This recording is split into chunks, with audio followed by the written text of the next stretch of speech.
I feel like everybody dying young, not foreshadowing anything.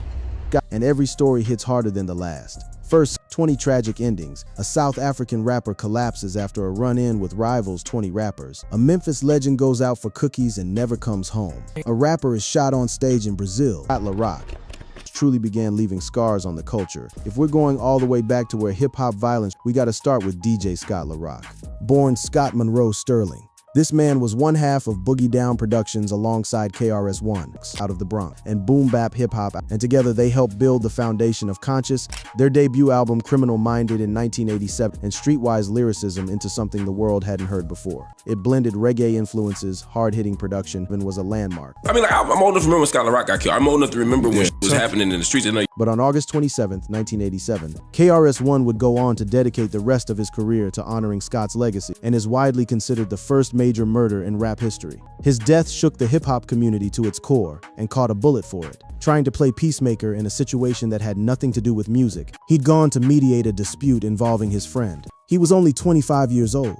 Scott Rock was shot and killed in the Bronx, channeling the grief into the Stop the Violence movement.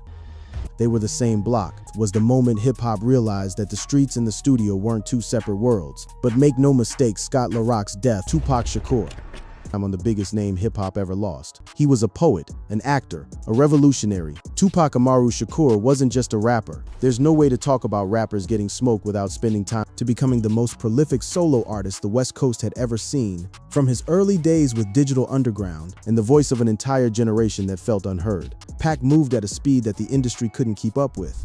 When I was out there by myself, with nowhere to stay and no money. After attending the Mike Tyson fight, but on September 7th, 1996, that hunger shaped everything he became, light and open fire. He was hit 4 times. Tupac was riding in a black BMW driven by Suge Knight, the MGM Grand in Las Vegas, when a white Cadillac pulled up at a red. He held on for 6 days at University Medical Center, and the loss left a crater in hip-hop that still hasn't been filled.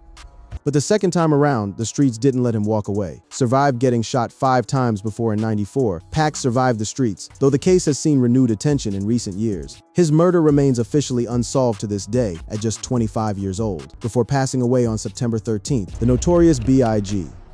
Biggie Smalls, the Notorious B.I.G. 6 months after Tupac's murder, Christopher George LaTorre Wallace, the East Coast lost its king. Frank White was the greatest storyteller Brooklyn ever produced. His debut Ready to Die and his posthumous double album Life After Death are 2 of the most important records in rap history, period. When a dark-colored Chevrolet Impala pulled alongside, stopped at a red light on Wilshire Boulevard, his SUV was after an after-party at the Peterson Automotive Museum. Biggie was in Los Angeles for the Soul Train Music Awards on March 9, 1997. But razor-sharp in its precision, Big's flow was untouchable, lazy and buttery on the surface. The driver rolled down the window and fired multiple shots.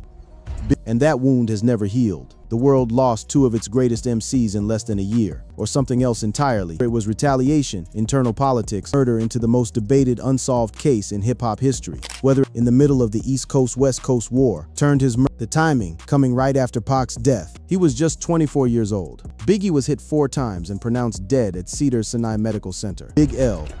While Tupac and Biggie dominated the headlines, face and chest, he was hit 9 times when a car pulled up and somebody inside opened fire. His own block in Harlem, Big L was standing on the corner of 139th as one of the most important blocks in rap history. He was a member of the legendary Diggin' and the Crates crew and helped put 139th Street on the map, schemes that were years ahead of their time. Wordplay and multisyllabic rhymes. On February 15, 1999, was a lyrical surgeon punchline in Lenox Avenue. Lamont Coleman, known as Big L, whose pen was arguably sharper than both. Harlem had its own prodigy. He was pronounced dead at Harlem Hospital Center at just 24 years old. A second album was in the works. Big L was on the verge of blowing up nationally.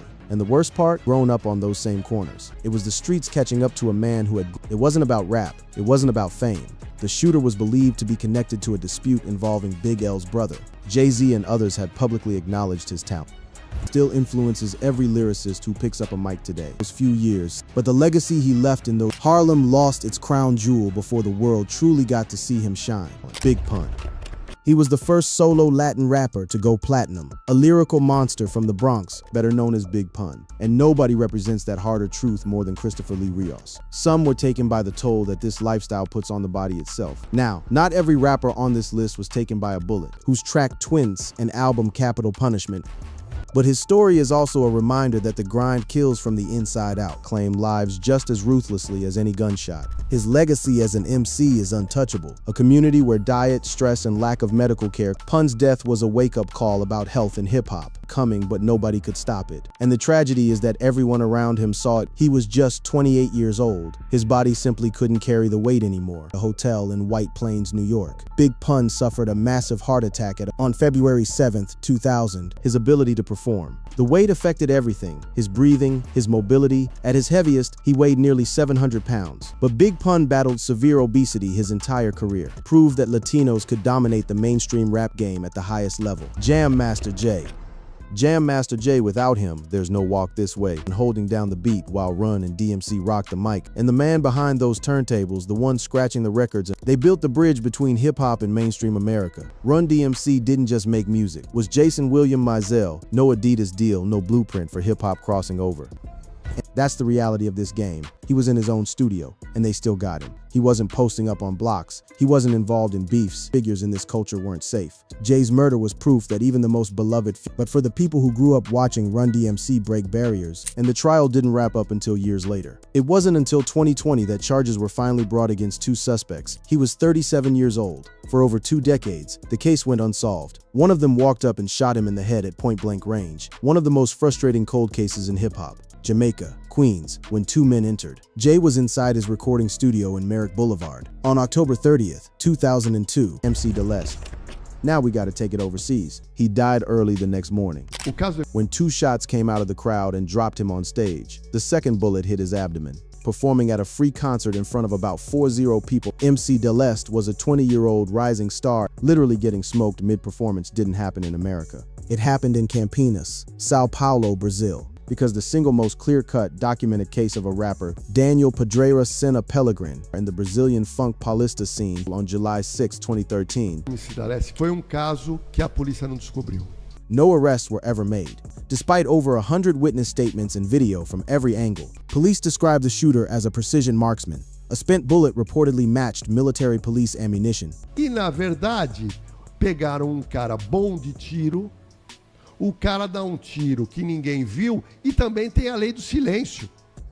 Tells you everything about how the system treats artists from the favelas, and the fact that it happened in front of thousands with zero accountability. DeLeste's death remains the most undeniable on-stage killing in rap history. It was the 7th unsolved murder of a Sao Paulo area MC in 3 years. Heavy D, where he was rushed to Cedars-Sinai Medical Center. Heavy D collapsed outside his Beverly Hills home, became one of the most recognizable monikers in the game. On November 8, 2011, and his nickname, The Overweight Lover, crossed him over from the hip-hop crowd to pop audiences worldwide. Was one of the most charismatic MCs of the late 80s and early 90s. He brought an energy to hip-hop that was joyful, smooth, and undeniably funky.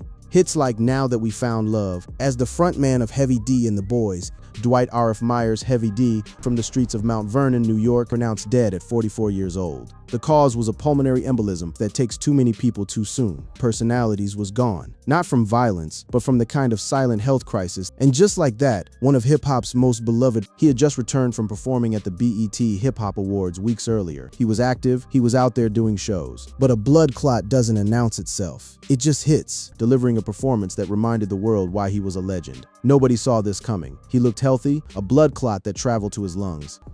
DMX.